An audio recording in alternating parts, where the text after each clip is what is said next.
Rabat, capitale du Maroc, et pour une nouvelle fois, capitale musicale. Deuxième édition du festival Visa for Music, le rendez-vous des professionnels de l'industrie, avec des concerts et l'occasion de mettre en relation artistes et producteurs venus en particulier d'Afrique et du Moyen-Orient.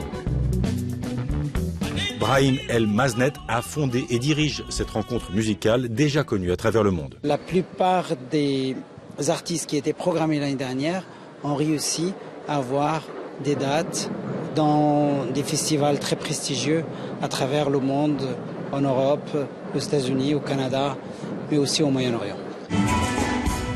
Pour les professionnels, ce salon de Rabat est l'occasion de rencontrer des musiques d'ailleurs, comme ce groupe venu d'une petite île colombienne. C'est ce qu'explique Patrick de Grotte, directeur d'un festival en Belgique. Je crois qu'en Europe, dans le Nord, les salons, ça tourne un peu en rond. On rencontre les mêmes personnes qui, depuis des années, te vendent les mêmes artistes. Alors de venir ici, sur un salon avec des nouveaux artistes, des nouveaux contacts, avec une grande fraîcheur et une grande jeunesse, ça fait plaisir et ça rajeunit aussi la scène chez nous. Tenerife Creativa est un projet qui vise à promouvoir à l'étranger la vie culturelle des îles Canaries. Sur leur stand, la chanteuse est cubaine, le guitariste est de Tenerife et la pianiste est japonaise.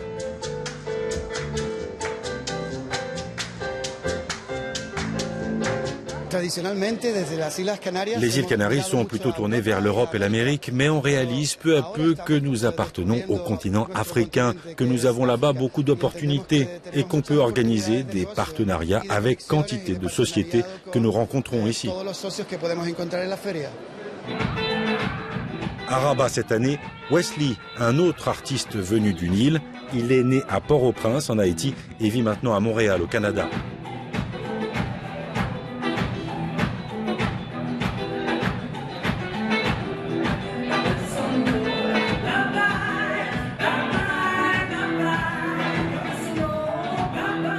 La productrice allemande Stéphanie Schumann a fait son marché sur tous les salons musicaux de la planète, mais elle apprécie tout particulièrement celui-ci, Rabat.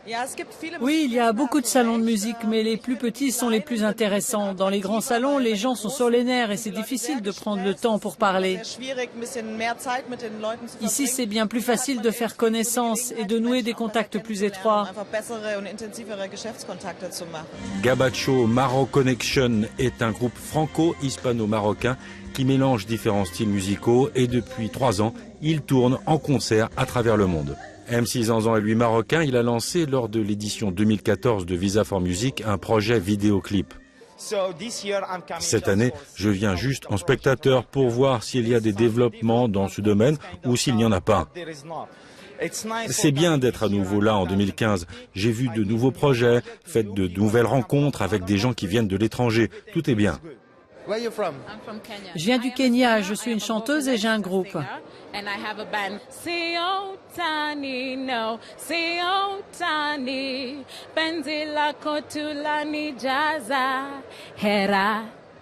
Oh yes, I did. I am actually really impressed. Oh oui, je suis étonnée par la quantité de rencontres et le réseau que j'ai réussi à me constituer.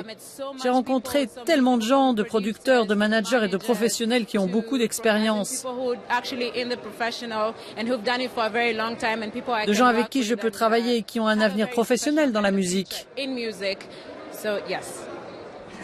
Je crois qu'il est temps que le nord et le sud de l'Afrique se rapprochent. Je crois qu'il est temps que je découvre les artistes africains en Afrique au lieu d'aller en France ou en Belgique pour trouver des artistes africains.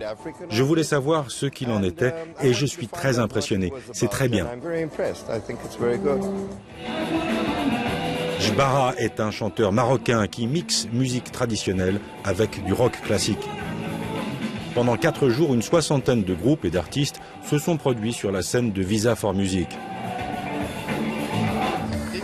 La seconde édition de Visa for Music prouve le besoin de forums musicaux en Afrique du Nord. Espérons que les organisateurs trouvent suffisamment de soutien pour que ce salon devienne un élément essentiel de l'industrie musicale dans le monde.